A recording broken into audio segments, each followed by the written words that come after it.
For some time, I've been warning that a lot of Christians are putting their hope in political figures of a politically conservative or right-wing persuasion in the United States and even in Britain, certainly with the rise of the Reform Party, with people who I generally agree with politically, Geert Wilders in Holland and others, who are beginning to stand up against globalism and against the trends left, against the pandering to the growth of radical Islam, and even to select oligarchical and corporate interests that are using government as their private vehicles, as the super wealthy have always done. Again, my own political persuasion would not be left-wing at all. I was a socialist in my youth, but I am no longer that. I came to realize socialism did not work. However, I do realize the abuses of robber baron capitalism. Man is fallen, and our salvation is not in any political economic system or any political candidate or political party. Our salvation is in Jesus and his return, when the government shall be upon his shoulder, as Isaiah wrote. I pray for whoever gets elected. There have been people I prayed that God would remove and prevent from winning elections, and I have a lot of sympathy to Donald Trump's policies, generally speaking, howbeit not all of them. In any event, a lot of Christians have been very naive going down this political line and have been looking at certain things. Just because someone is politically to the right does not mean that they are always in accord with the purposes or values of God. I can think of a number of figures that were identified as being politically conservative. Major figures, leading figures whom I once had a high regard for, who have gone off into some terrible things. I think of Tucker Carlson, the journalist. I think of Candace Owen. I had such a high view of that woman one time. I hoped she could have been the American Margaret Thatcher, the first woman president who would have upheld traditional family American Judeo-Christian values. I had a high view of that woman, very high. To a degree, Marjorie Taylor Greene in Congress. Well, all of them have gone off. All of them have gone off. And among other things, they've all turned against Israel and the Jews, to the point of ridiculous conspiracy theorists, subscribing to conspiracy theories and becoming conspiracy theorists, saying things that are simply distortions of fact, churning out the same kind of anti-Judeo-Jewish rhetoric or anti-Zionist rhetoric that the political left does, saying the same thing. Now remember, Hitler and Stalin were both socialists. They appeared to be at both ends of the ideological spectrum, but in the end they were six of one, half dozen of the other. As I always say, the three biggest killers of the 20th century, perhaps the three biggest mega murderers in human history thus far, Mao Zedong, Joseph Stalin, and Adolf Hitler, were all socialists. The Nazis were the National Socialist Workers' Party of Deutschland, of Germany. They were all Darwinists. All of them were Darwinists. No matter what ideological differences seemed to separate them on paper, they behaved the same way. When Candace Owen married an English gentleman. She converted to Roman Catholicism.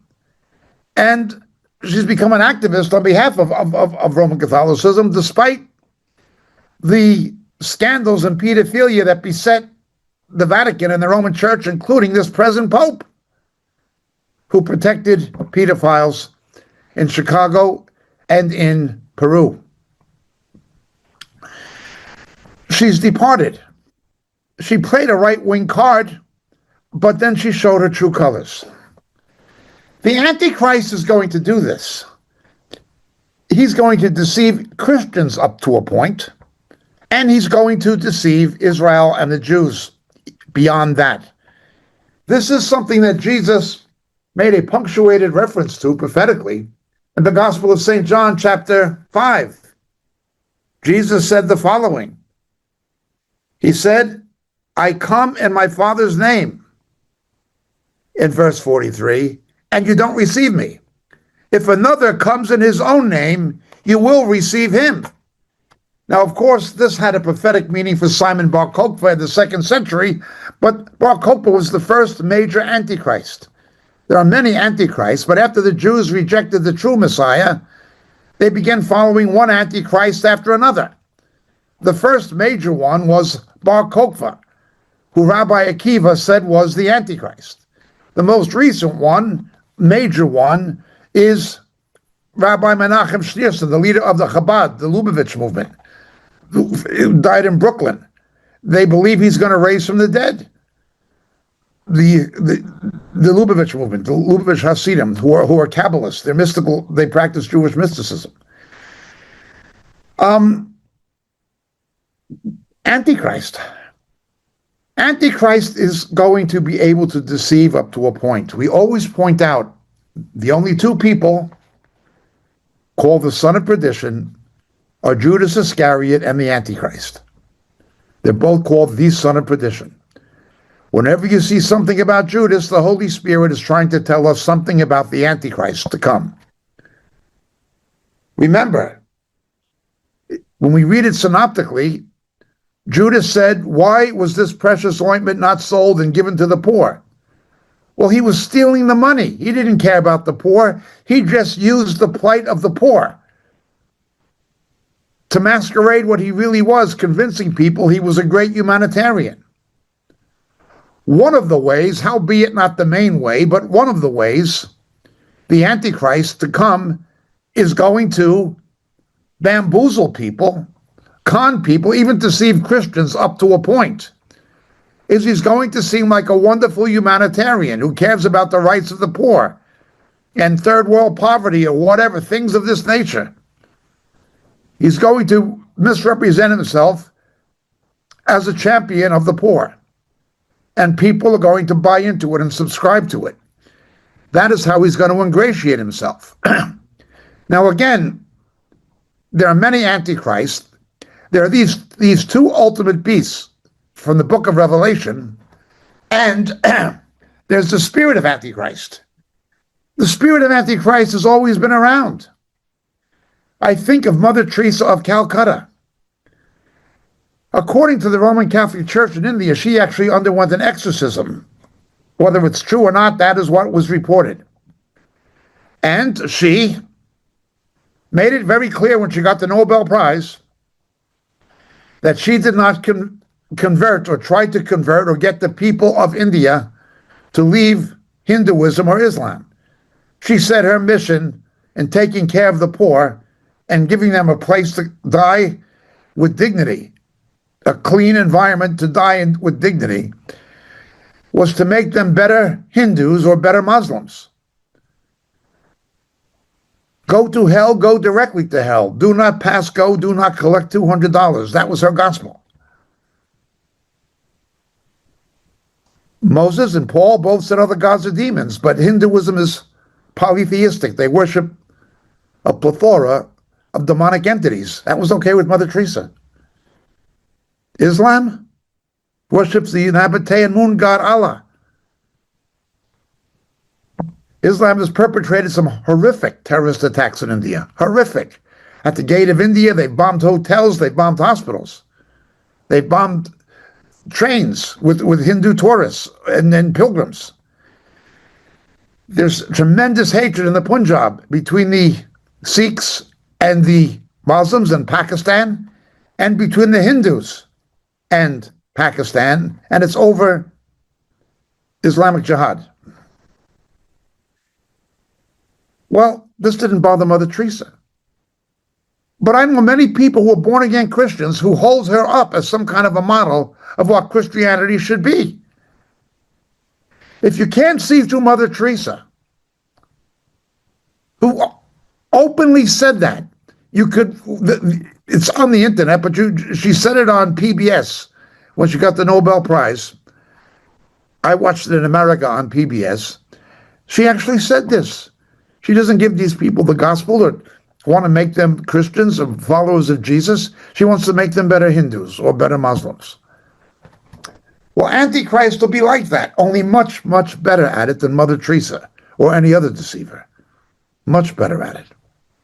He's going to use humanitarian concern, make himself seem like a real crusader on behalf of the poor to ingratiate himself to people.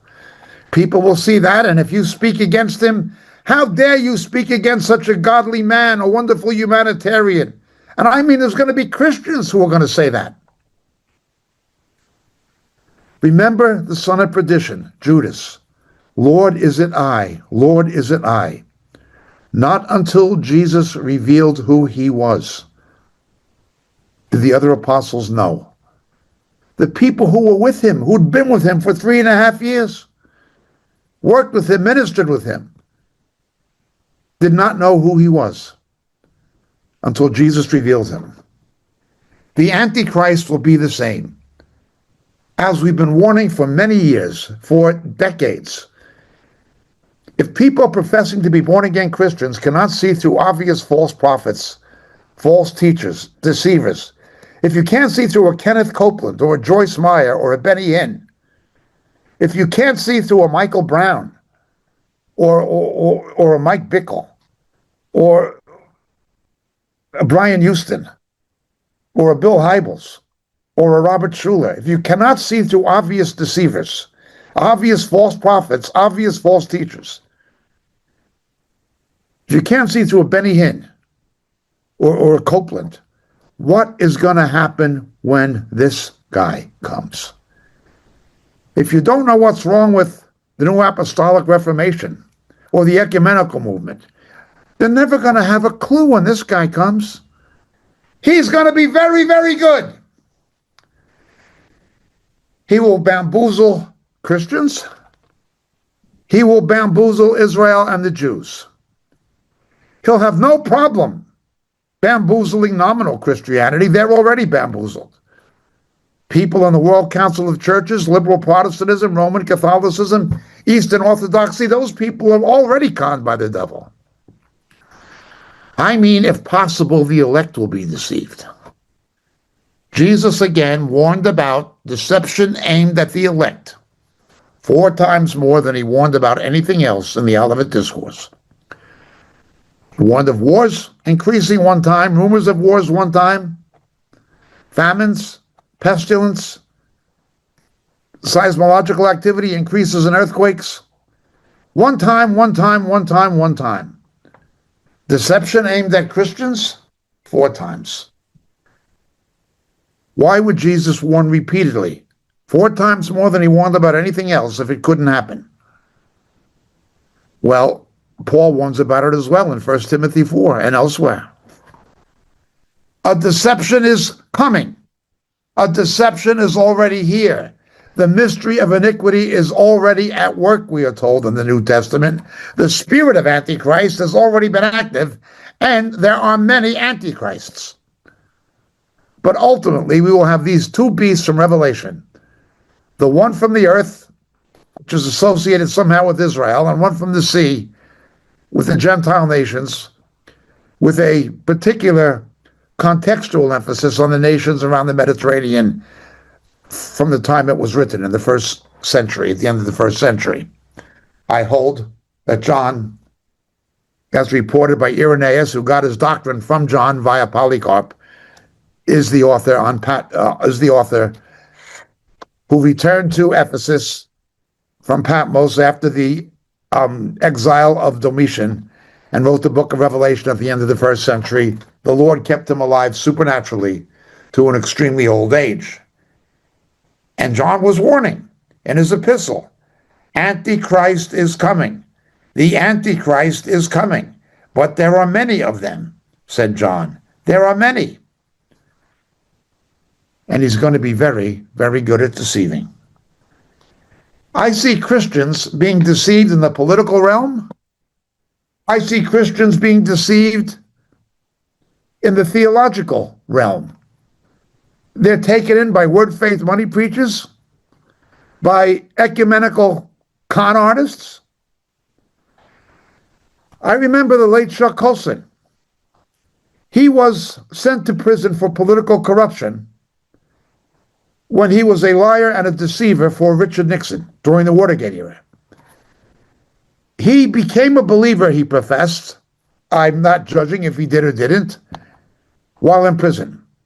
And he founded a prison ministry.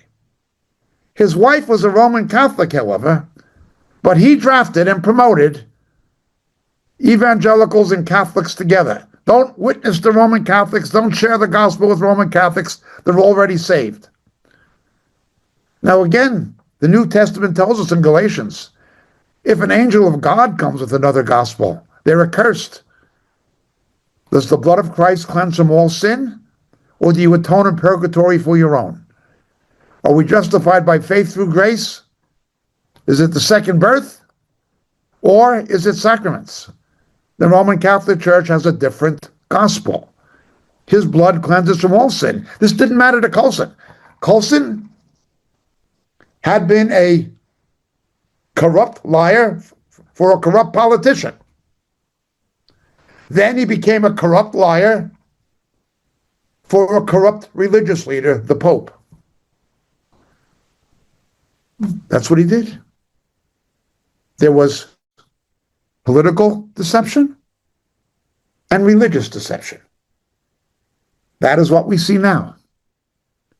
There is political deception aimed at Christians, and there is religious deception. Now, obviously, I preferred Mr. Trump to Biden or Harris or people like that. I pray for Mr. Trump every day. He has stood by Israel more than any other president, and more importantly, he stood by the persecuted church and the rights of Christians more than any other president in modern times. I respect a lot of what he did. He is being badly advised. He's surrounded by some people who are false brethren, Paula White, an immoral woman. He's surrounded by Christians who advise him badly, but there are other Christians who are mainstream, born-again believers, like Governor Huckabee, possibly Secretary of War Peter Hegseth. I'm not attacking Mr. Trump personally. I urge people to pray for him, and I prefer him to any of the other candidates that were around. He's done a lot of good. However, salvation is not in him.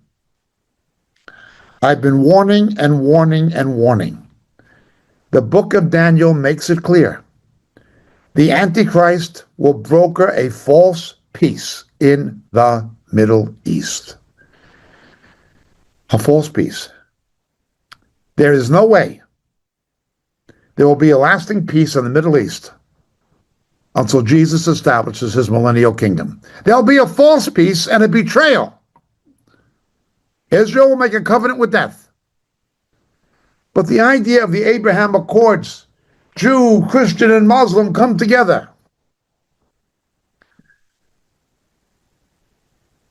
Islam is fundamentally incompatible with Western Judeo-Christian values. Fundamentally incompatible. Even in the Old Testament, kings had to be a descendant of David, and high priests had to be a descendant of Aaron. They had the Deuteronomic legislation. That was their constitution and their body of law, but there was still this separation between government and the Levitical sacrificial system. They were separate. Jesus said, render unto Caesar the things that are Caesar's, and to God the things that are God. The kings of Israel were to be guided by God's principles and God's law. They were to be shepherds, according to Ezekiel 34, and the character of David, who typified Christ as the good shepherd. That is true. And in the New Testament, we are told the ministers of government are to be the Lord's ministers. We are to pray for them, that they will rule in the fear of God, that we can live quiet, unpersecuted lives when possible. Throughout most of history, however, most Christians have been persecuted. And persecution is increasing. even in Great Britain and Canada, Sweden, and to a degree in the United States, we see the rudiments of persecution of Bible-believing Christians. Meanwhile, however, let's look at this.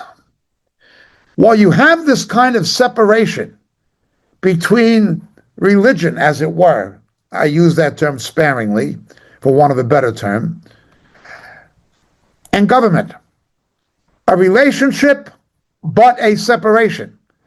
That was in Judaism. That is in Christianity. It's not in Islam. Sharia, the religious law, is the civil law, the caliphate. Islam is fundamentally incompatible with Judeo-Christian values. Things that we would see in the Western world as corruption, political corruption. In Islamic countries, to some degree, all 52 of them, nepotism, that's just the way governments operate. We would decry pedophilia. Islam? No. Muhammad married Aisha when she was 6, took her virginity when she was 9, said Abu Bakr. It's in the Hadith. Pedophilia is not a problem. Democracy? No. It's not democracy. It's a caliphate. It is like Iran. It is a theocratic dictatorship. There is no way Islam can ever be compatible with the Judeo-Christian West. As we've said, democracy is disappearing from the West because the West has abandoned the faith in the God of the Bible, the God of Israel, and has turned away from the biblical principles upon which both British parliamentary democracy and American constitutional democracy were predicated. Even the founding fathers of America, who were not Christians in the biblical sense, such as Thomas Jefferson, who was a deist, or Thomas Paine, or Benjamin Franklin, who was essentially an agnostic, they still believed in the importance of biblical principles morally and socially. Others of the founding fathers did believe the scriptures. You have no such thing. In the Islamic world, it just cannot coexist. There are 3 times as many conflicts in the world today involving Islam as there are all the other religio people groups put together. And I've said before, between 560 and 580,000 Arab Muslims were killed by the Assad regime in Syria. You didn't see the world protesting and people on college campuses having conniptions. Between 4 and 500,000 people in Yemen were killed in the conflict with the Houthis. You didn't see riots on campuses and protests in the streets of London or at Columbia University. You didn't see this. You never saw it. Now that there's a temporary ceasefire in Gaza, Hamas is killing its own people, taking them out in front of firing squads and shooting them in the streets. They're killing each other again. They use their own civilians and their own children as human shields when they attack the Israelis. So when the Israelis were forced to fire back in self-defense, there'd be civilian casualties. They're killing their own people. When the Israelis left Gaza in 2005 and they had the chance to make a so-called Palestinian state, instead there was a war between Fatah, the Palestinian Authority, and Hamas. They killed 25,000 of each other. Did the world protest? No. They can murder all of each other they want. King Hussein of Jordan in Black September 1970 kills 15,000, between 15 and 18,000 of Arafat's followers, known as Ashraf, the Palestinian Liberation Organization, is what it became. In 12 days, the British trained Jordanian Legion. Its military officers educated at Sandhurst, the West Point of Great Britain. Did anybody say anything? No. This ceasefire in Gaza, brokered by President Trump, is no sooner over when Hamas is shooting its own people in the street. This is the nature of it. There's no way it can't even live with itself. One of the reasons they have to kill Jews and persecute Christians is because if they don't have an infidel, as they call us, to murder, they will murder each other. That's the only basis of peace among them. 20 years ago, 3.3 million Christians were systematically exterminated. 3.3 million in the Sudan. It's happening again. In the last 18 months, approximately 140 to 160,000 Christians have been murdered by Islamic militias in Sudan once again. Murder all the black African Christians you want.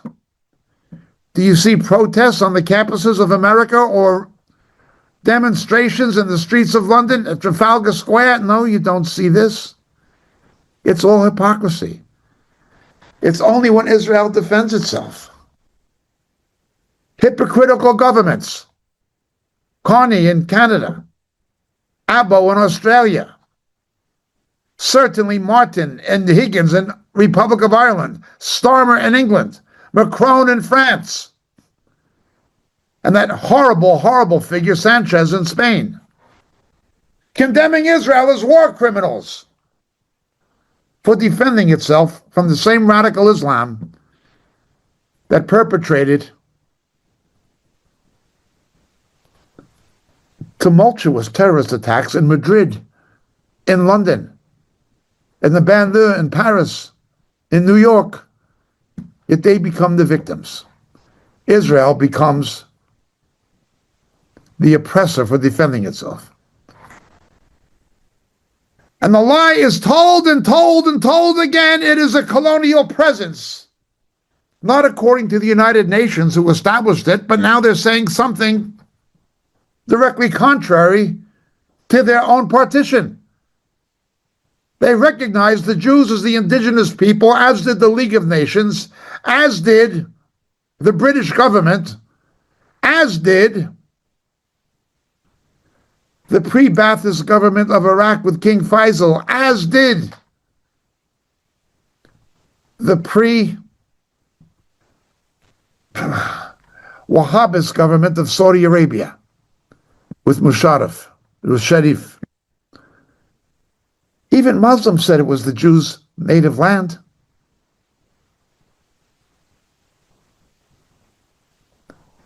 The great-grandfather of King Abdullah of Jordan, for whom he is named, King Abdullah I, was murdered by the Mufti's men, the Grand Mufti of Jerusalem, who had a concordant with Hitler.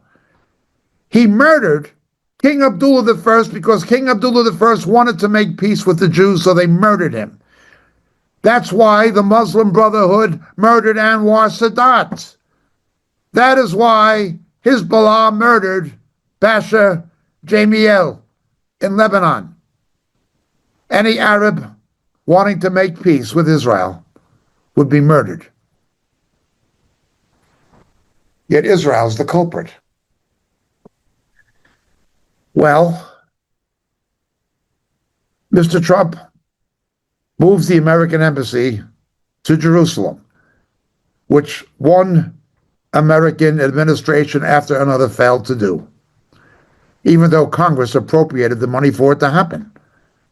And they agreed to do it, but none of them did, till Mr. Trump came. He's seen something as a Cyrus the Great type figure in Israel, even among the religious. They look upon him as a heroic figure. I watched the news clip with Rabbi Yehuda Glick, who I know, he's a nice guy. I consider him something of a friend. And he was in the Knesset clapping for Mr. Trump as a hero. Okay. got the hostages released, Mr. Trump is seen as a righteous Gentile by religious Jews and by secular Israelis as well. And deservedly so. I'm not saying otherwise. But what I am saying is the Abraham Accords. There can be no peace between Islam and the West. There are non-fundamentalist Muslims. There are Ahmadi Muslims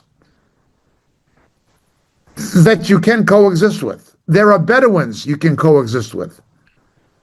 But fundamentalist Sunni Islam, and certainly Shia Islam, you cannot coexist in the long term. When they make a peace with Israel or with Christians, it is not salim, shalom, it is not peace, it is hudna, hudna in Arabic. Hudna is based on Muhammad's flight from Mecca to Medina. You say you believe in peace when you are in a weak position. But once you get the numbers, the strength, and the wherewithal, then you continue the jihad. A hudna is a ceasefire pretending to be peace. It is something that fits the Islamic doctrine of tahweed, permissible lying. They don't see it as a lie. They see it as military disinformation in the jihad. Now, are there non-fundamentalist Muslims who don't subscribe to this? Yes. Are there cultural Muslims? Yes. But remember, fewer than 15% of Germans and Austrians were Nazis. Fewer than 15%. Look what they did to Europe. Look what they did to Britain. Look what they did to Russia. Look what they did to the Jews. Look what they did to the Gypsies. And ultimately, look what they did to the German people. Less than 15%.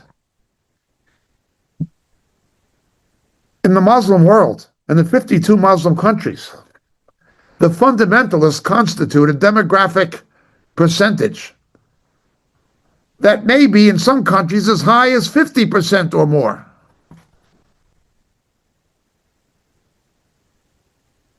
If it only takes less than 15% to have a blitzkrieg and a blitz and a Holocaust, what percentage of Muslims do you need to have a jihad? To have a religion of terror and hatred and oppression? There can be no peace until Jesus reigns from the throne of David. He is our peace, we shall be one. He is our reconciliation. As it says in Ephesians, the wall of partition is broken down. He is our peace, we shall be one. And that is sung in Hebrew by Jewish believers in Israel. Hu shlomenu nitached hu charitzui shelanu et mechitzat hayarvacharas. Hu shlomenu nitached. He is our peace, we shall be one. You're not going to have any unity between Jew and Arab until it's Isaiah 19, until it's Zechariah 14, until Jesus is reigning. No Christ, no peace. There's a ridiculous organization calling itself Bridges for Peace, who claim to be philo-Semitic Christians, but they don't evangelize. No. Don't tell me you love the Jews if you're letting them continue into eternal judgment in hell without their own Messiah who died for their sin and rose to give eternal life to them and to all of us. They have a very peculiar definition of love. You have these Christians. The New Testament says clearly, we are ambassadors of Christ, those who preach him. But there's a bogus organization called the International Christian Embassy who have a non-evangelistic policy. They just want to support Israel politically and so forth without the gospel. Now, am a supporter of Israel. I believe in the Jews' right to that land. And I believe that their regathering to that land fulfills prophecy. Jesus made that very clear. Jerusalem would be trampled down by the feet of the Gentiles till the time of the Gentiles is completed, Luke 21:24. They must be there for him to return, Matthew 23:39. They must be there to look upon him who was crucified.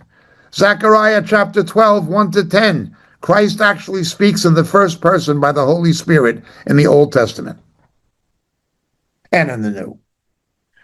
Jesus made clear and unambiguous statements saying that the restoration of Israel has to happen and the return of the Jews to Jerusalem will be focal before the parousia and at the parousia. His return. I believe that, I know that. But I also know terrible calamities are coming upon the planet, upon Israel. 2/3 of them will be wiped out in their own land. And I speak as one who has Jewish children and grandchildren, born in Galilee. It gives me no joy or pleasure to say these things. But no Christ, no peace. You can have all the Abraham Accords you want. Now, some Christians are in tune with this, and they've gone to another extreme. They are saying, we have to look out. Donald Trump may be the Antichrist, or his Jewish son-in-law, Jared Kushner, may be the Antichrist. It is true. The Antichrist will bring a false peace to the Middle East. And there have been a number of treaties that have not brought peace. They brought a partial peace at best or have failed. Camp David brought a partial peace. But at Camp David, Menachem Begin wanted to give Gaza back to the Egyptians. The Egyptians wouldn't take it. They didn't want the Gazans. They didn't want it. Remember, up to 1948, Gaza was controlled by the British. From 1948 till 1967, it was ruled by Egypt. The Israelis conquered it in self-defense in 1967, and unilaterally, without a peace treaty, gave it up in the hope that if they had their own state, they would respond with peace. Instead, 5 times they launched attacks on Israel. Not one Katyusha missile, thousands of them, till finally there was a land invasion of October 7th, 2 years ago. The Israelis went to Gaza, conquered it in self-defense from the Egyptians, built an infrastructure, made it agriculturally viable with all these greenhouses, which they left there for the Gazans to use. Under the American government, an airport was built. Yet Fatah, the party that controlled the Palestinian Authority, formerly the Palestinian Liberation Organization of Yasser Arafat, embezzled billions of international aid given to create a Palestinian Muslim Arab state, call it what you will, in addition to the one that both Yasser Arafat and King Hussein of Jordan said already existed in Egypt, in Jordan. Yes, Arafat and King Hussein of Jordan both said Jordan is Palestine. 1970, circa. They could have had a state, but they didn't. Instead, they had a civil war. The people turned to Hamas because Arafat's people robbed them. And then, what do you have next? Hamas robs them, goes in league with Shia Iran, showing you that although Shias and Sunnis hate each other, they'll collaborate together against Israel. Because if they don't, they'll kill each other. The biggest human catastrophe in terms of warfare since the Second World War was in the 1980s. A war between Iran and Saddam Hussein's Iraq. 1.5 million Muslims killed by other Muslims in a war that was essentially a conflict between the Sunni and Shia Muslims that goes back to the 8th century, to the Battle of Karbala. And they're still fighting it. They need this common enemy or they'll kill each other.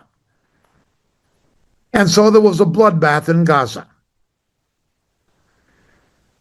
There has never been a Palestinian state, so-called, in Gaza. Palestinians were anybody who lived in that land, irrespective of their religion or ethnicity. As I've pointed out many times, the original name of the Israeli Philharmonic Orchestra was the Palestine Philharmonic Orchestra, all Jewish. The original name of the Jerusalem Post newspaper was the Palestine Post. The original name, the name of the British Palestinian Legion, should have been called the British Jewish Legion, because all 30,000 soldiers in it who fought for Britain and the Queen, the King, all 30,000 were Jews. The Mufti's men, the Palestinian Muslims, sided with Hitler. Jews fought with the British under Montgomery, as did North African Jews fight with the French against Rommel. There was a French Jewish Legion and a British Jewish Legion, but it was called the Palestine Legion. This invented name, Palestinian, was just invented. They were just Arabs like any other Arab. So there were no such thing as a Palestinian people. They were just the Arabs who lived in the area between the Jordan and the Mediterranean, or in the Transjordan, or east bank of the Jordan. A Hashemite Bedouin government created by the British. Remember, Iraq, Jordan, Lebanon, Syria. These countries were all created by the British and French. It's all made up. It's all contrived. The idea of a Palestinian identity was contrived by the Soviet Union during the Cold War. It's all contrived by Europeans, not by the indigenous Arab people themselves. No, the so-called Palestinian Arabs never ruled Gaza. It was British, it was Egyptian, it was Israeli. And under the Israelis, the squalor and horrific poverty that was in Gaza under the Egyptians disappeared. According to the World Health Organization of the United Nations, the standard of living increased in terms of everything from employment, longevity, infant mortality. It increased by 370% under the Israelis. The Arab Muslims of Gaza were 370% better off than they were under their fellow Egyptian Arab Muslims. The West Bank, similarly, the standard of living increased, according to the United Nations World Health Organization, by 320%. Yet they yell occupation and oppression and apartheid. Oh, my Lord. An Arab Superior Court judge in Israel, an Arab judge in Israel, sentenced an Israeli former president and an Israeli former prime minister to prison.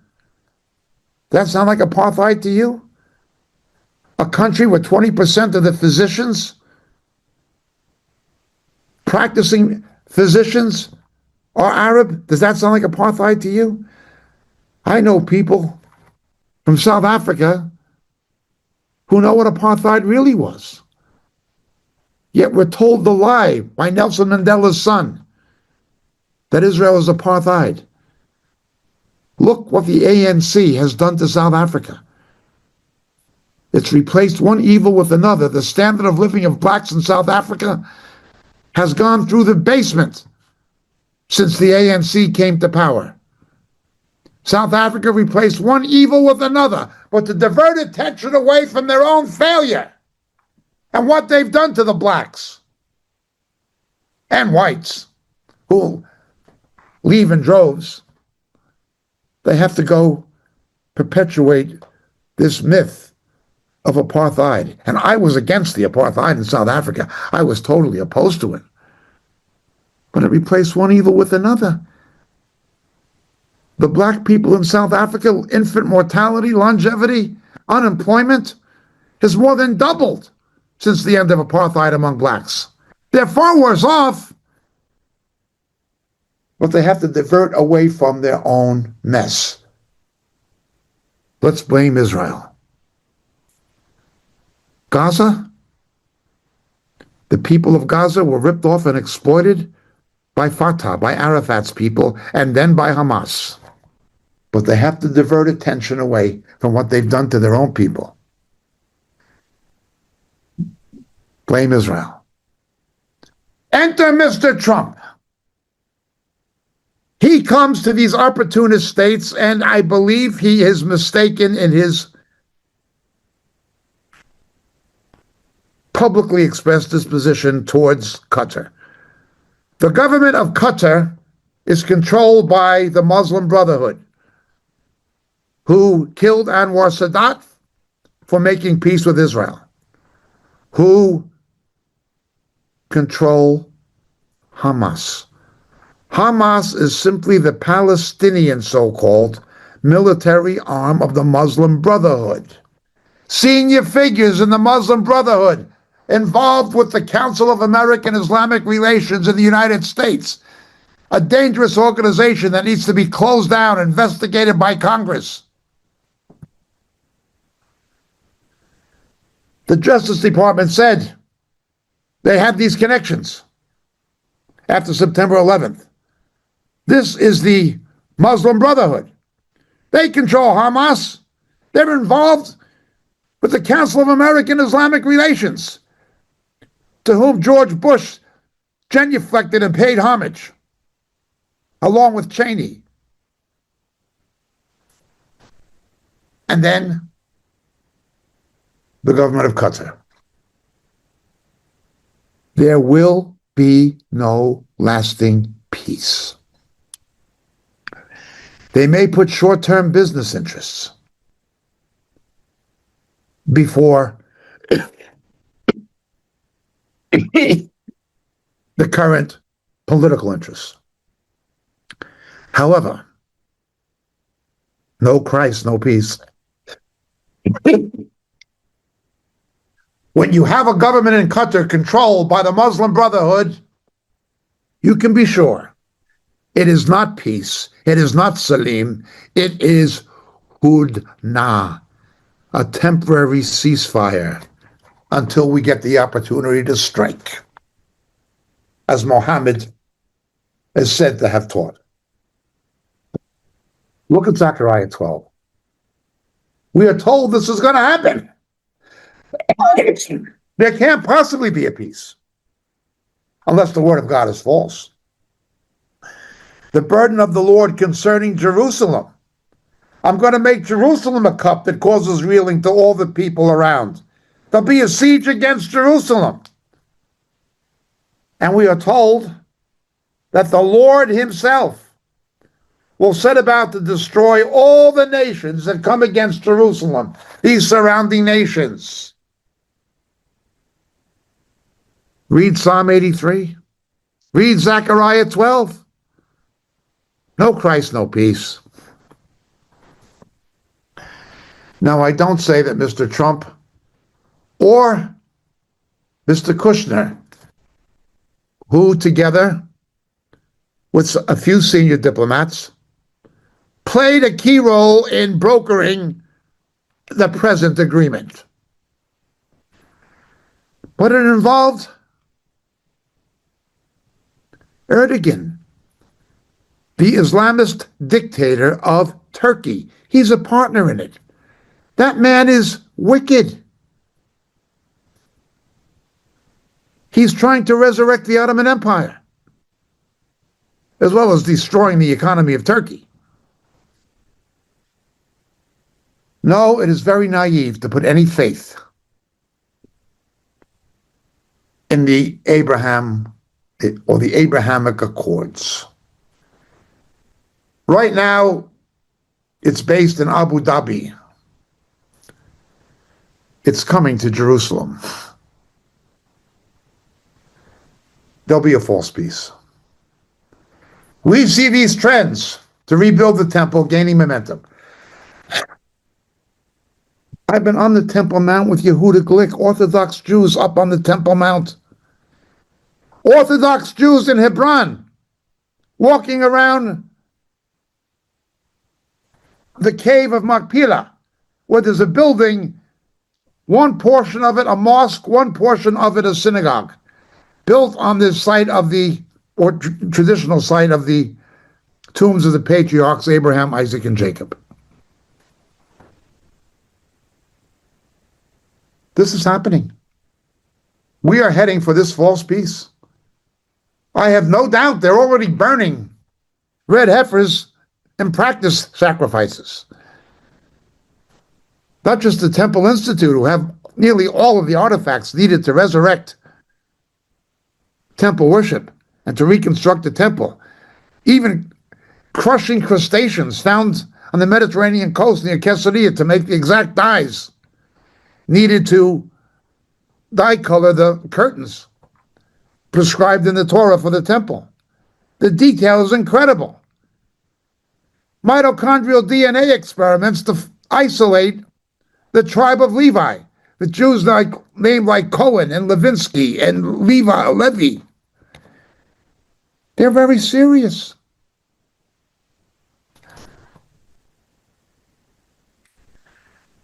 A false peace will come to the Middle East. Mr. Trump's motives, I do not doubt. But I know what the Word of God tells me. Beware of a false peace in the Middle East. Daniel 9. He will break that 7-year covenant at some point. He'll make a 7-year covenant during the 70th week of Daniel, the final 7 lunar years of human history. But this has propelled a number of Christians on the internet and even speaking in some rallies and meetings in churches, speculating about Donald Trump or Jared Kushner being the Antichrist. Jared Kushner is Jewish. If another comes in his own name, him you will believe. The Antichrist will have to in some way have a Jewish identity, or Jews won't follow him. We deal with this in my book, Shadows of the Beast. I explain the anthropology and ancestry of the Antichrist to some degree. He has to be able to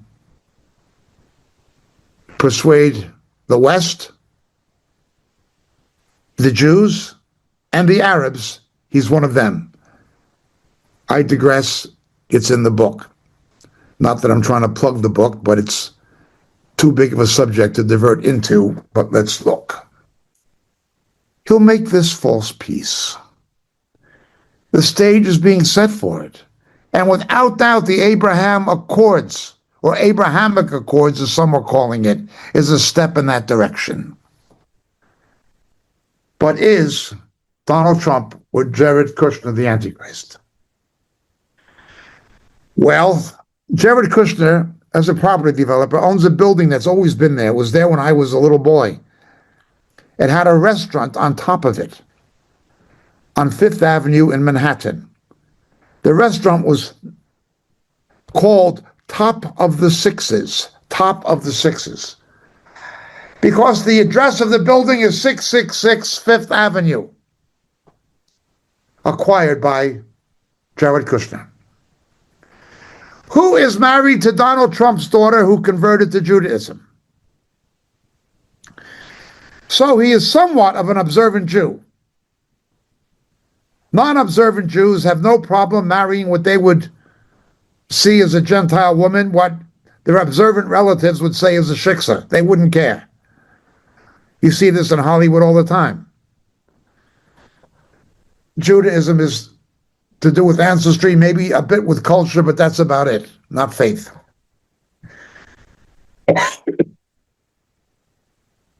Mr. Trump, however,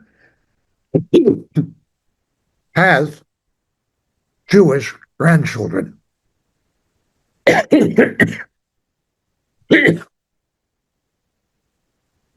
And Jared Kushner played a pivotal role in brokering this ceasefire and in designing the Abraham Accords.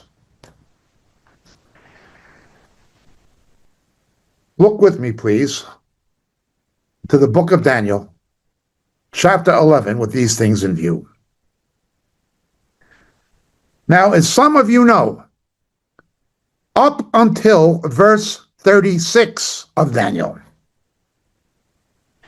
there was a historical fulfillment of these prophecies of Daniel 11 in the epic saga of the Maccabees. That is the story of Hanukkah. Remembering that Jesus observed Hanukkah in John chapter 10, translated as the Feast of Dedication in English. It is the Hebrew Feast of Miracles and Lights, with rededicating the temple. Another Hanukkah is coming. There will be a rededication of the tribulational temple, in which the Shikutz HaMeshomem, the abomination of desolation, will be set up. But there's more to the abomination of desolation than just the statue or the robot that's going to occupy a space in the Holy of Holies. It has a much deeper meaning than that. Again, I point you to the book, Shadows of the Beast. Nonetheless, let's look. Daniel 11, up to verse 36, Antiochus did it. Antiochus IV, from the Seleucid Greek dynasty, a European dynasty who controlled the Middle East, following the death of Alexander the Great, when his empire was fragmented to 4 of his generals. The 2 most important biblically being Ptolemy, who controlled Egypt and southern Israel, and then Antiochus IV, known as Antiochus Epiphanes. The Jews at the time mocked him, calling him Antiochus Epimanes, the mad one. He, of course, set up the image of himself in the temple of the Greek god Zeus, who the Romans identified with the planet Jupiter, and he set this up, but he gave Zeus his own facial features and slaughtered a pig in the temple. There was much Jewish collaboration with him, led by someone called Menelaus, who was assassinated by the Maccabees in their revolt. These things predicted by Daniel took place, and Jesus commemorated it in John 10. At Hanukkah, the Jewish feast of lights and miracles. On the Tzevivon, on the top, the dreidel, it's called in Yiddish, Nes Gadol Haya Po, a great miracle happened here. But the actual story of the menorah burning for 8 days did not find itself into the books of 1st and 2nd Maccabees. It was a later epilogue. It was a addendum to the books of 1st and 2nd Maccabees in the intertestamental literature. But notice something, the intertestamental period. It was during this period when the Maccabees were active up to Daniel 36, chapter 11, 36. The Hasmonean period took place. John Hyrcanus took place, destroying the Samaritan temple on Mount Gerizim. Then a kind of resurrection, an attempted resurrection of the kingdom of David, when the Hebrews got control of the east bank of the Dead Sea and of the Jordan in part, areas of Edom, Those Arabs, descendants of Esau, were converted to Judaism and were transported by mass migration into the upper Negev, an area called Idumea. Herod the Great, a major type of the Antichrist, was an Idumean. He was a Jew of Arab ancestry. Again, I'd point you to the book, Shadows of the Beast. This intertestamental period, when the Hasmonean period happened, when John Hyrcanus happened, was when 1st and 2nd Enoch were written, not canonical, but of historical and literary importance, and they help us understand the book of Revelation greatly when read in Greek. And when 1st and 2nd Maccabees were written, the story of Hanukkah and the Maccabees. And Antiochus, a major, major picture of the Antichrist to come. It was also during this intertestamental period when something else took place. The translation in Alexandria of the Septuagint. The Hebrew scriptures were put into the lingua franca Greek. Ptolemy was a Greek who ruled Egypt. Cleopatra and these people were Greeks. They were not Arabs or Egyptians or anything like that. Some of them were Romans, like Mark Antony at a later point, but some of them were Greeks. Ptolemy was Greek, and the Hebrew scriptures were put into the lingua franca. So the story of Maccabees and the Septuagint, the translation of the Hebrew scriptures, and that's a whole other lengthy historical dialogue in its monologue in itself, came into being in translation. Now at verse 36, it changes. The Antichrist will come in the character of Antiochus, recapitulate what he did, but then go further.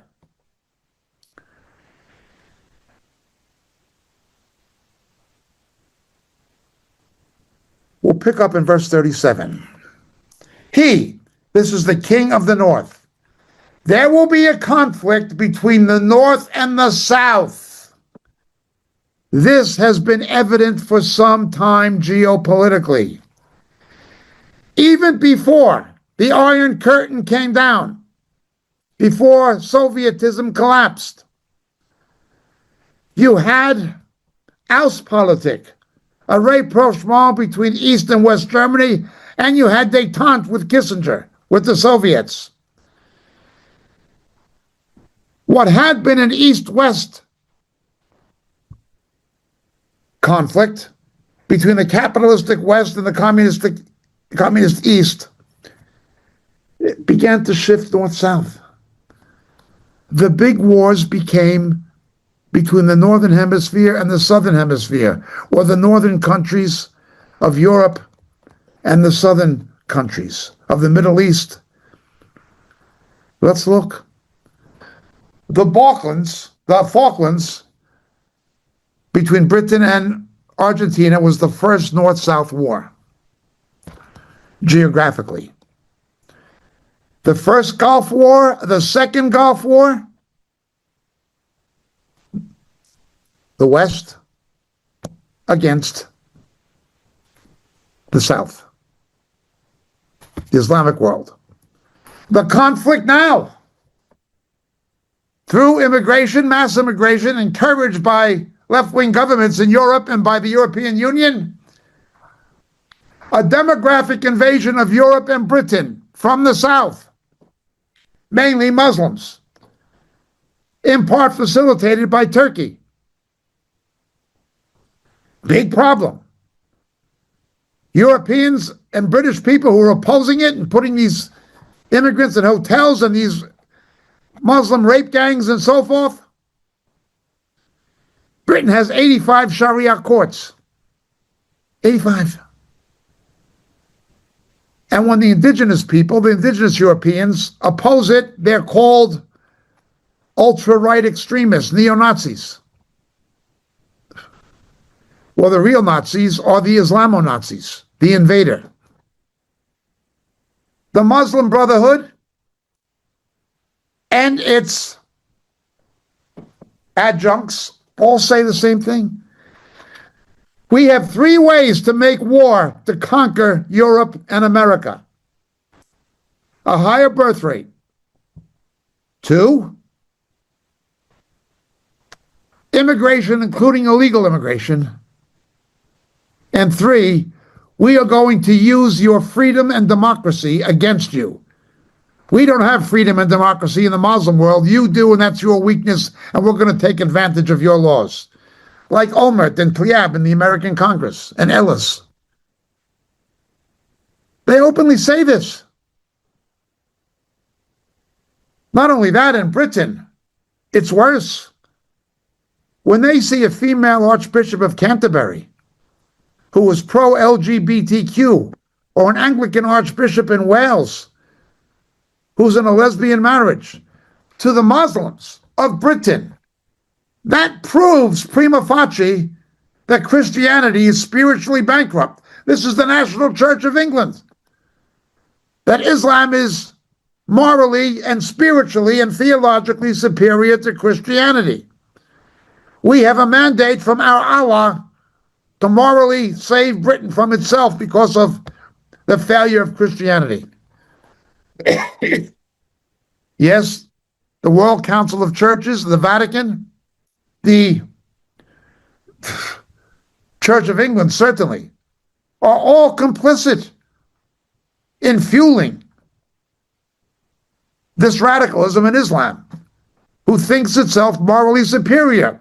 When this Pope and his predecessor places benediction on same-sex relationships, to them it's proof. Having turned away from their Judeo-Christian heritage, from their biblical foundations as societies and nations, democracy is disappearing in the West, and Islam is becoming more aggressive. This is just like a page out of the book of Judges. When the ancient Israelites turned away from the Torah and the God of the Torah, the Amalekites and the Philistines were in the ascent. Well, that is what is happening now in the Western world. Sadly, what's happening? Committing suicide. This can only go so far for so long, and there will be a conflict between the North and the South. These left-wing governments have pushed too far. There is a reaction. Geert Wilders, there's a reaction in Germany, but they condemned the German patriots as being almost neo-Nazis, when in fact is the forces of radical Islam whom the mayor's government and his coalition partners are pandering to. France, it's the same. Stop Le Pen. Now, her father was an anti-Semite. She claims not to be. But they've got to stop her from becoming president of France, because she'll stand up to Islamic aggression. Starmer, the same in Britain. Arrest people who criticize Islam as spreading hate crime and inciting hatred and violence, when they're only telling the truth. Well, you see the Reform Party in Britain, and that involves moderate Muslims who don't agree with Sharia being imposed. With Geert Wilders in Holland, with Le Pen in Paris, Germany, you see this, and you certainly see it in the countries of Eastern Europe. Remember, it was Eastern Europe under King Jan Sobieski who in Vienna saved Europe from being Islamized.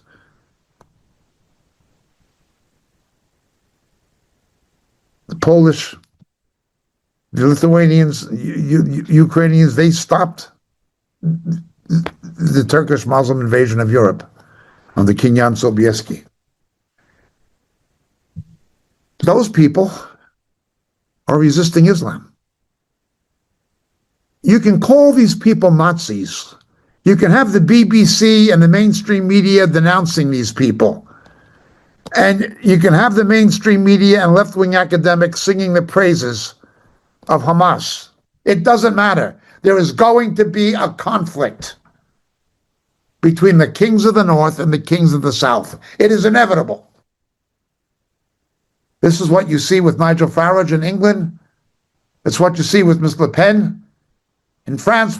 What you see with Geert Wilders in Holland. It's what you see with Donald Trump and Mr. Vance, etc. in the United States. There'll be this conflict. The kings of the north and the kings of the south. Ultimately, the Antichrist will somehow get control of the north, of fragmenting Europe where the iron doesn't stick to the clay. He will come in the character of Antiochus up to a point. Antiochus was again a European. He'll do as he pleases, but in verse 37, he will show no regard for the gods, plural, of his fathers, Elohim, or the desire of women. This is in the Hebrew portion, not the Aramaic portion of Daniel.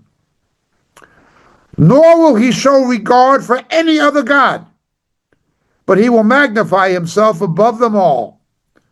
Instead, he will honor a god, but instead a god of fortresses, a god whom his fathers did not know. He will honor him with gold, silver, costly stones, and treasures, and take action. He will defeat the kings of the south in verse 40. That time the king of the south will collide with him, and the king of the north will storm against him with chariots, horsemen, with many ships, and he will enter countries, overflow them, and pass through, and he'll enter the beautiful land. Now there's a deep meaning to that, but it speaks also of literal geographical Israel. And many countries will fall. Somehow, areas of Jordan will survive the Antichrist domain, at least up to a point. Edom, Moab, and the foremost of the sons of Ammon. Ammon, Jordan, is named after Ammon. This is northern Jordan. Moab is central Jordan, and Edom, where Esau went, has to do with red. Edom is southern Jordan. Many people believe, with some good reason, that that is why there will be an escape flight of Jews to Petra, to Basra, to Petra. It's there. That's where Petra is.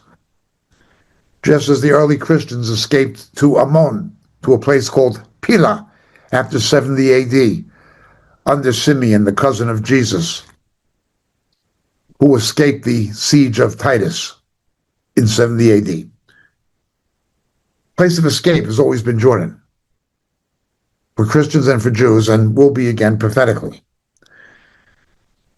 But I digress.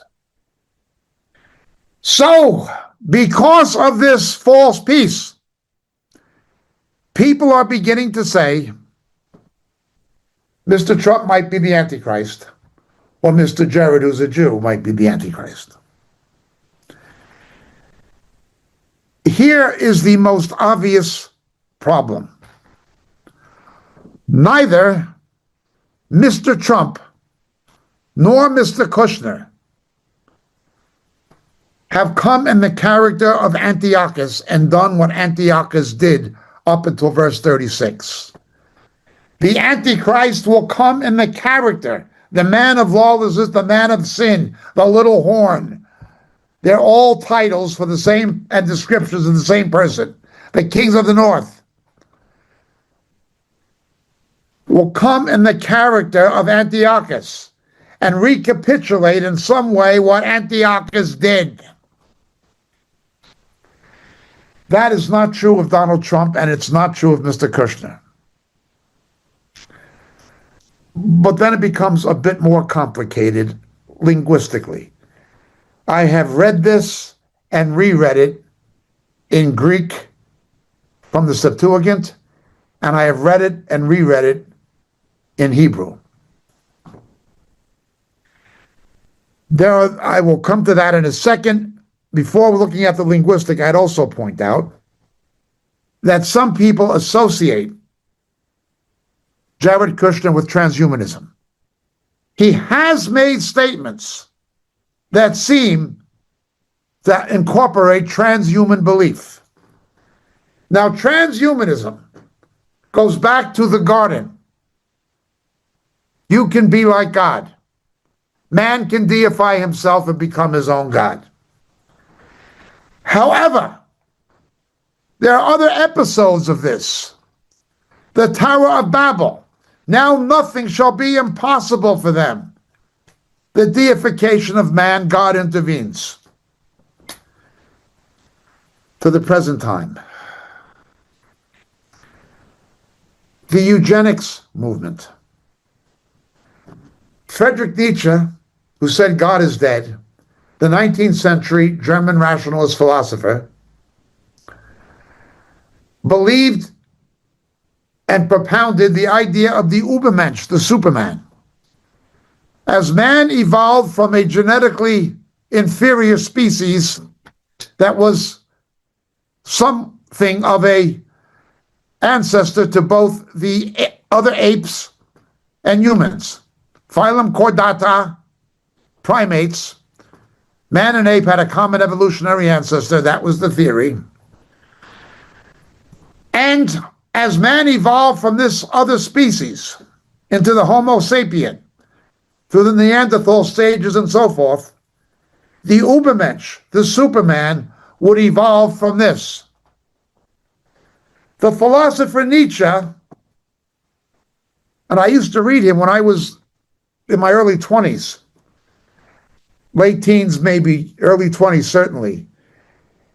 He wrote a book, Also sprach Zarathustra. My German was not good enough to read it. I can only get by chatting in German, but I can't really read German I read it very badly.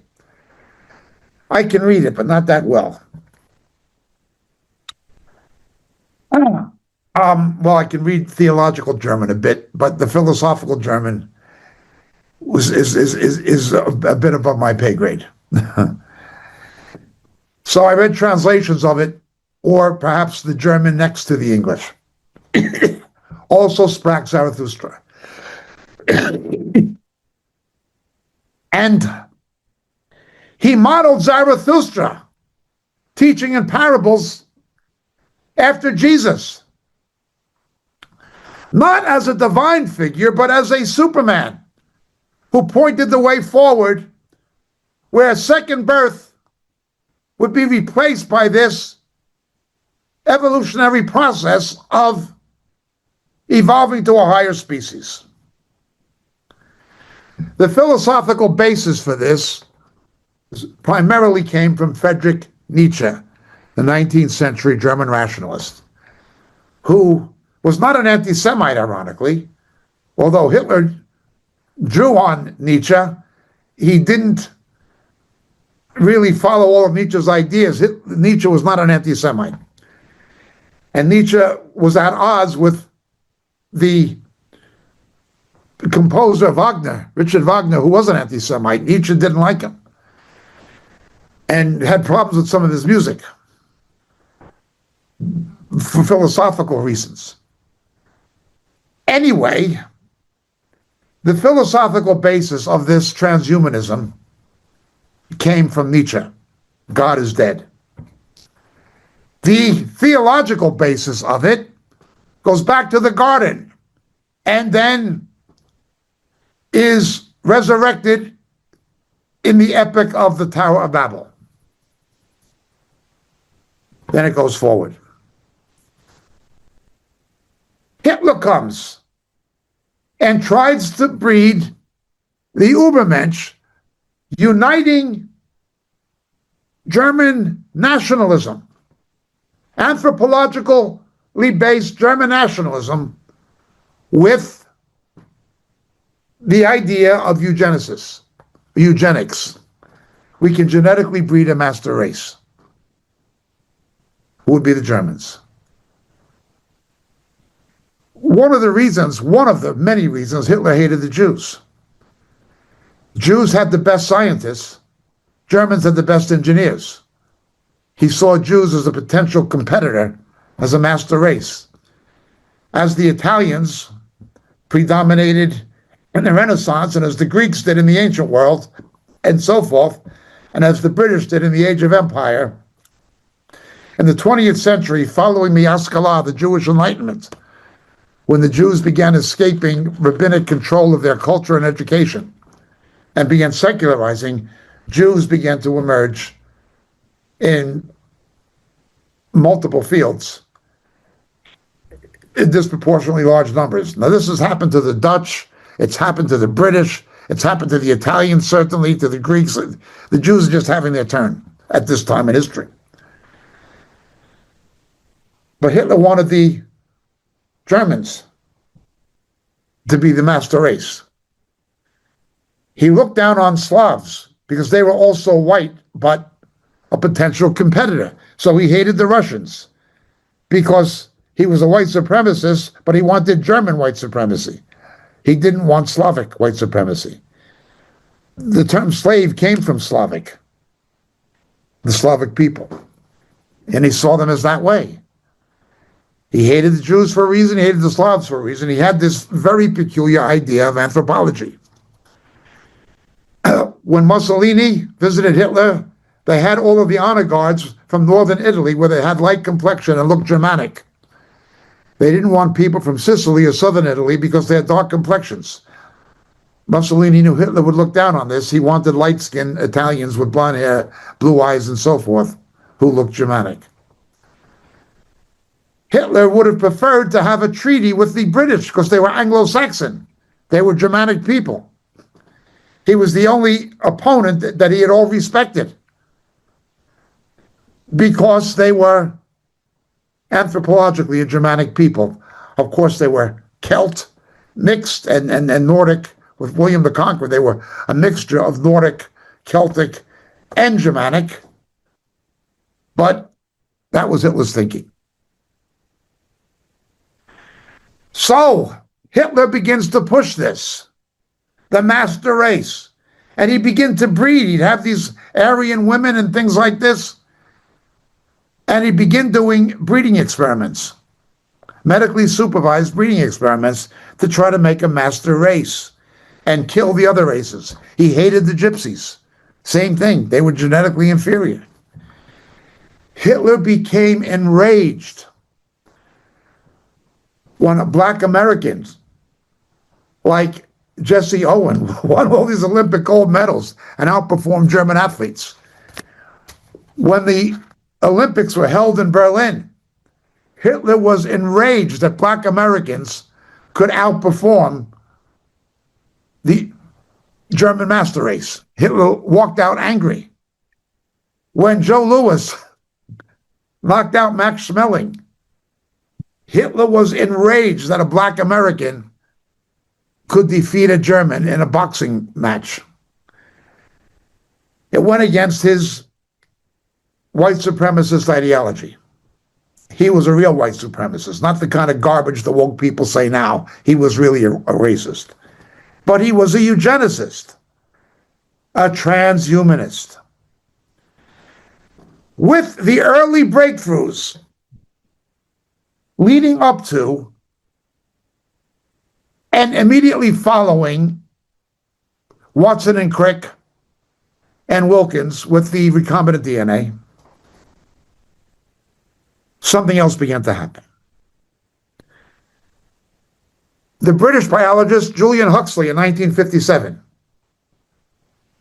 coined the phrase transhumanism. This became politicized in the year 2002 by J. Hughes in a monogram he wrote, essentially, where he identified transhumanism with the political left. These people began to see the prospects of biogenetic engineering. But that was again revolutionized by implantable microchips. Enter the Israeli homosexual professor of medieval history and advisor to the Schwab Slavs, the World Economic Forum,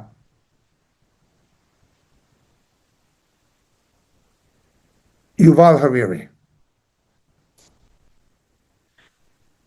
He basically says Silicon Valley is the New Jerusalem, the new Vatican, the new Mecca, the cradle of the new religion.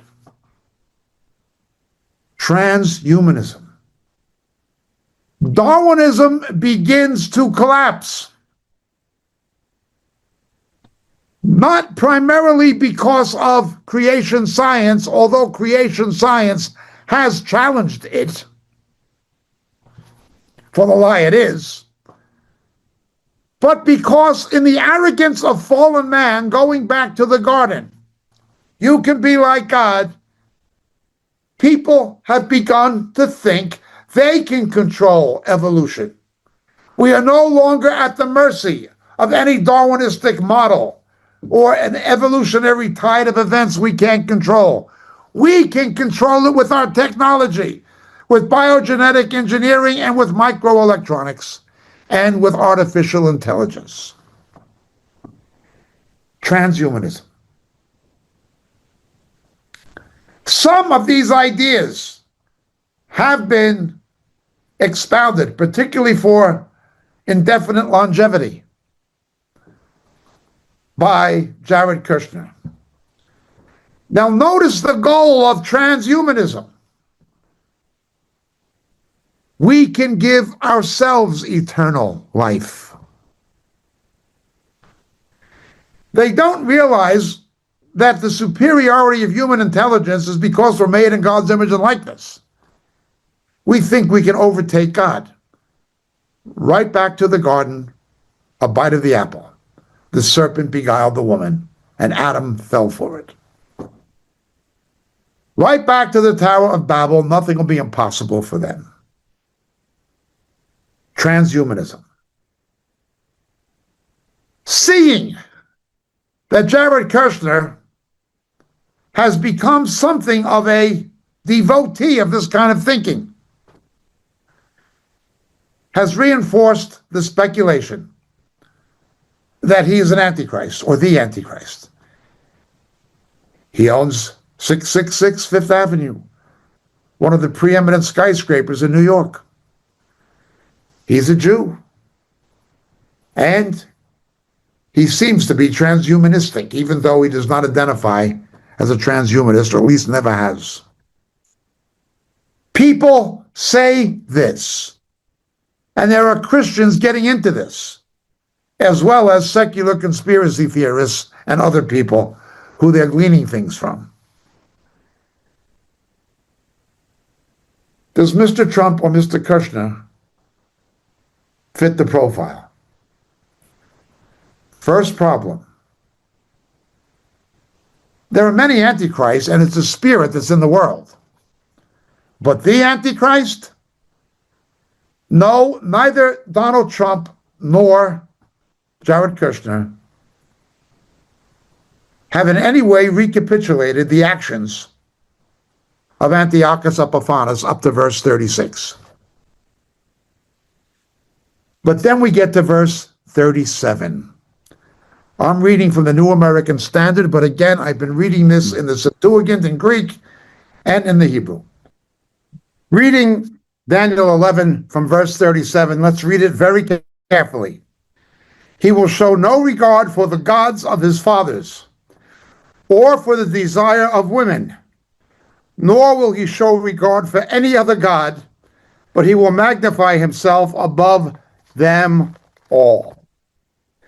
This is not the easiest verse or passage to translate. And experts, and although I'm literate in the language, I suppose you'd call me a quasi-expert, but I'm not an expert.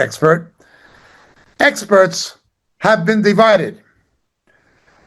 I will tell you how I arrived at my own position. The term here for he'll have no desire for women is hemdat nashim. Hemdat nashim. Now, problematically, this can be understood as I just read it in the New American Standard, which says that he'll show no regard for the gods of his fathers or the desire for women. Okay. But it could also be read on one coveted of women, very literally, or God longed for by women, the God longed for by women, or to the one beloved by women. Which is it? Does it mean he'll have no regard for the gods of his fathers and no regard or desire for women? Or does it mean something different? Does it mean literally, very literally, on one coveted of women? Often translated, God longed for by women, or to the one beloved by women. Some translators think this simply means that he puts himself above all other gods. That includes female cult deities. Others think that the women who desire the true God, and they highlighted the women of Jerusalem weeping over Jesus, or things of this nature, or the female personification of Israel as the wife of Jehovah, or the church as the bride of Christ. They have tried to look at it that way. I'm not dismissing the possibility that those meanings could be included in the text. I don't necessarily believe there's only one meaning, one meaning. I believe there's one primary meaning, but there are multiple other associated ramifications of that meaning.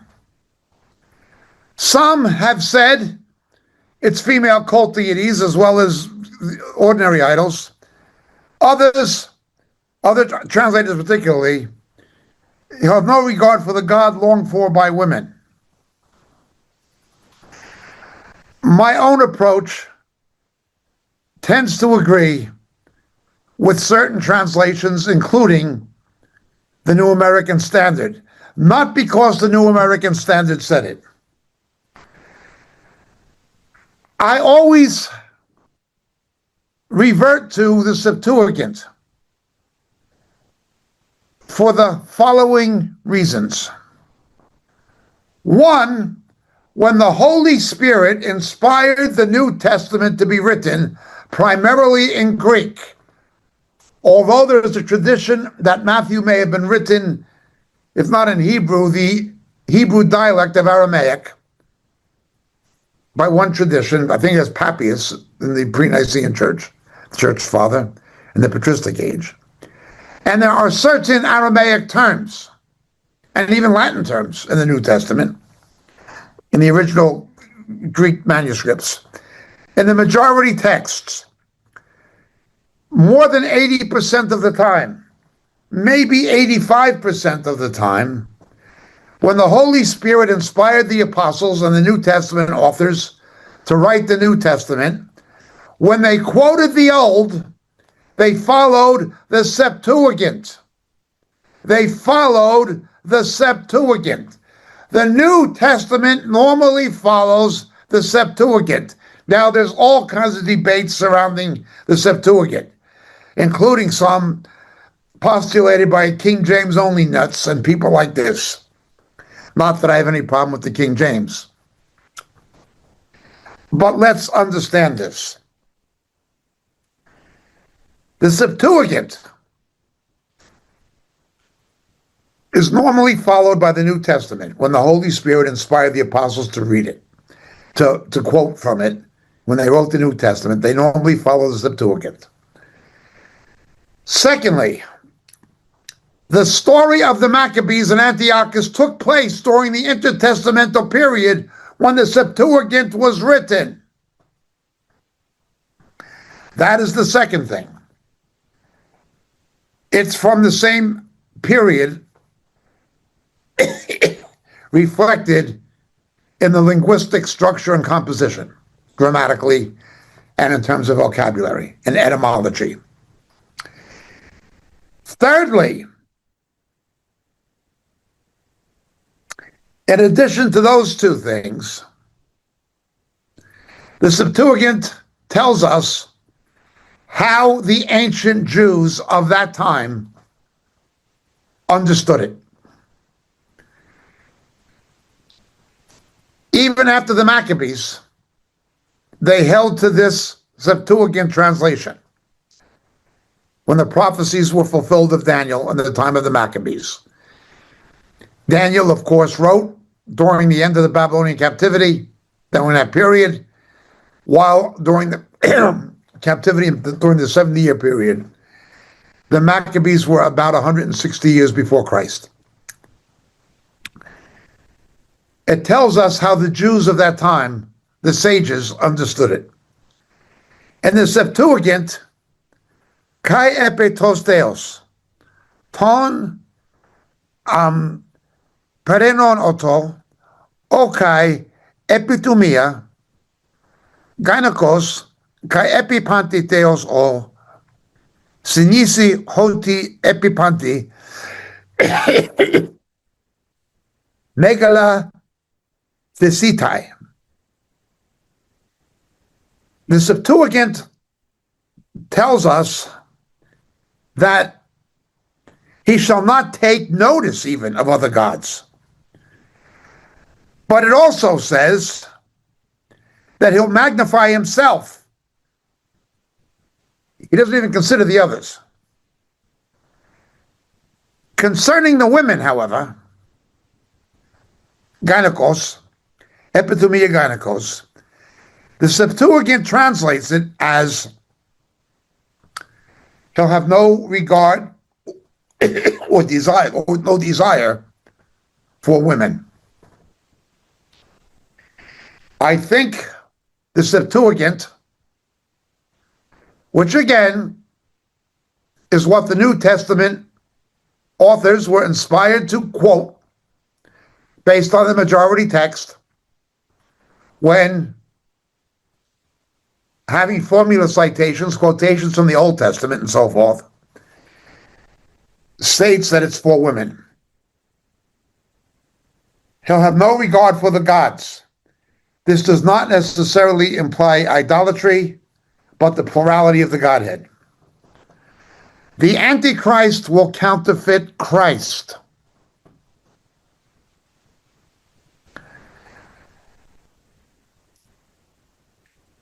We know from John 5, and it is insinuated from Revelation, the beast from the earth, that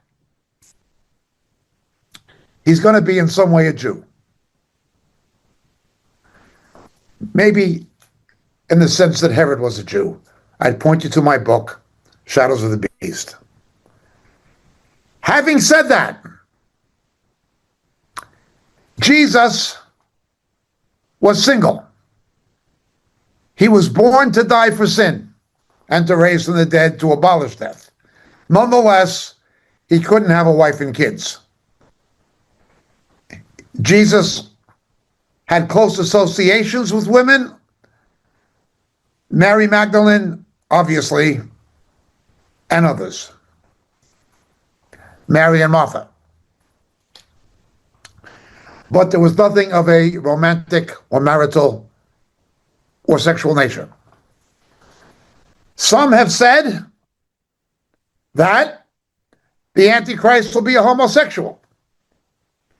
They may have a point, but what is clear is he's going to counterfeit Christ. Jesus was celibate and had the grace to be celibate because of the calling the Father gave him. I'm persuaded the likely meaning is what we see in such translations as the New American, but not only the New American, there are others. That he will not have regard for the God of his fathers, being the God of Abraham, Isaac, and Jacob, and he will not have regard or desire for women. Okay. I'm not saying there is no merit in those who say that it is a almost hyperbolic emphasis on the fact that he will not take note of other gods and he will only deify himself. I'm not dismissing the fact that it could be translated differently than the Septuagint from the Hebrew, the God longed for by women, or to the one beloved by women, or the one coveted of women. I'm not saying you cannot make those arguments in terms of translation. I am saying that for the aforementioned reasons, I believe the Septuagint is most likely to be right. Again, when the Holy Spirit inspired the apostles and New Testament authors to write the New Testament and they quoted from the Old, they normally, almost always followed the Septuagint. It shows how the learned Jews of the time understood it, the sages, and it shows something of the lingual milieu of the time in the intertestamental period. So I go with the Septuagint. That is why I am inclined to believe the New American Standard is, and other translations are right when they say he'll have no regard for women. There may be the homosexual element. However, there is something else that commentators don't seem to talk about that does bear mention. Look with me, please, to the book of Revelation.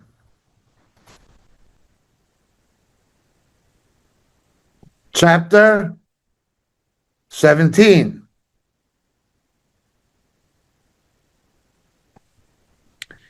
Verse 15. Could the women be a reference to the whore of Babylon, the mother of harlots? And he said to me, the waters which you saw where the harlot sits are peoples and multitudes and nations and tongues, paralleling those who are raptured and rescued from the great tribulation in chapter 7 of Revelation. And the 10 horns which you saw, and the beast, these will hate the harlot and make her desolate and naked, and will eat her flesh and will burn her up with fire. The Antichrist and his cohorts will use the harlot religious system. They will use the amalgamation of false religion, including the harlot church, which is something that includes but is not limited to Roman Catholicism, liberal Protestantism, the World Council of Churches, the Eastern Orthodox, the whole thing. All non-biblical expressions or corruptions or counterfeits of Christianity. Babylon, the great whore. There is a league between the economic, the political, and religious systems of the world. The Antichrist and his collaborators will use the whore to get power. Once they get the power, they will get rid of the whore. He wants to be the only God. This is another aspect that is a possibility that has to be taken into account, not to the negation of the fact that he's going to be celibate or whatever. Celibate, but potentially homosexual, not to the negation of that. But the no regard or the disregard for women could point to what the Antichrist is going to do with the beast. It's a bit surprising to me. I don't usually go to commentaries until I go to the Lord, if I go to commentaries at all. But this time, I do go to lexical commentaries, to linguistic commentaries. I don't usually go to commentaries per se until I go to the Lord, if I go to them at all. But I usually don't go to them at all. But I do go to lexical commentaries for the language. Again, I'm pretty competent in the languages, but there's other people who are equally as competent and more competent. And I like to look at all of the academic opinions linguistically. So, having done that and having said that, I do think it is surprising that more people have not taken into account how this seems to, or may at least, relate to Revelation chapter 17, the great harlot, the whore of Babylon. Also, there is one more thing we need to look at. It's found in 1 Timothy chapter 4, where it speaks of the apostasy of the last days. And one of the apostasies that will gain momentum in the last days is mandatory celibacy, the forbidding of marriage, something long practiced by the Roman Catholic Church for its corrupt pedophile clergy. Not that they're all pedophiles, but a number of them are, obviously. And a number are homosexuals, and a number of nuns lesbians. We know this from nuns and priests who've gotten saved and given their testimony and have told what really goes on. Be that as it may, forbidding marriage. The orchestra conductor of the apostasy will be the Antichrist. And there will be this forbidding of marriage. That also has to be noted. It has to be taken into account. Now, when we put these things together, none of it fits either Donald Trump or Jared Kushner. None of it. Jared Kushner practices a form of Judaism. Donald Trump's daughter, Ivanka, who married him, converted to Judaism. And they bring their children up in the Jewish faith. This is not somebody who has no regard for the God of his fathers. Secondly, he's married to Donald Trump's daughter. He has a regard for women. Donald Trump is on his fourth marriage.